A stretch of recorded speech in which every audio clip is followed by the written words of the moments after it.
با دستور و سپارش‌های اساسگذار صلح و وحدت پیشوای ملت پرزیدنت جمهوری تاجیکستان محترم امامعلی رحمان برای بهتر نمودن شرایط مادی و اجتماعی اویله‌های کمیزاد، یتیمان و معیوبان و شخصان یکه و تنها در آغاز سال نو تحصیل بخشیده به روز دانش، وکیل مجلس نمایندگان مجلس عالی جمهوری تاجیکستان حیات آدینایف از یاب مبلغ‌های پس‌انداز نمودش در جماعت دهات گلستان ناحیه واسه با 50 نفر خوانندگان مؤسسه تاسیسات میانه عمومی رقم 17 سر و لباس مکتبی و جوزدان با لوازمات‌های خوانش تحفه کرد. در صحبت با معلمان و والدان، وکیل مجلس نمایندگان حیات آدینایف خواهد نمودند که با کسب آموزی شاگردان و فرزندان اعتبار جدی داده خوانندگان را در روحیه دانش آموزی و مهنت دوستی تربیت نمایند. وکیل مجلس نمایندگان مجلس عالی جمهوری تاجیکستان حیات آدینایف عاید تغییر الهه‌ها به قانون جمهوری تاجیکستان درباره تنظیم عنعنه و جشن و مراسم‌ها در جمهوری تاجیکستان ماهیت تغییر الهه‌ها را شرح داده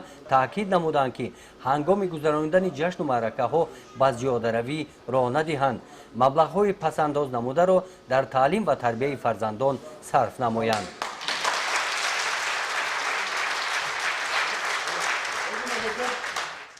در این روز در بیمارخانه کسلی‌های زهروی و پوست ناحیه واسه عاید تغییر الهه‌ها با قانون جمهوری تاجیکستان درباره تنظیم عنعنه و جشن و مراسم‌ها در جمهوری تاجیکستان و دیگر سندهای معیاری حقوقی در سمت تنظیم عنعنه و جشن و مراسم‌ها واخوری سودمند دایر گردید.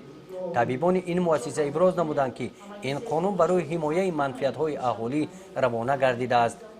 گزارش خواجه نظری خدای نظر ظهور و فضل ناحیه واسه برای برنامه اطلاعاتی نوید.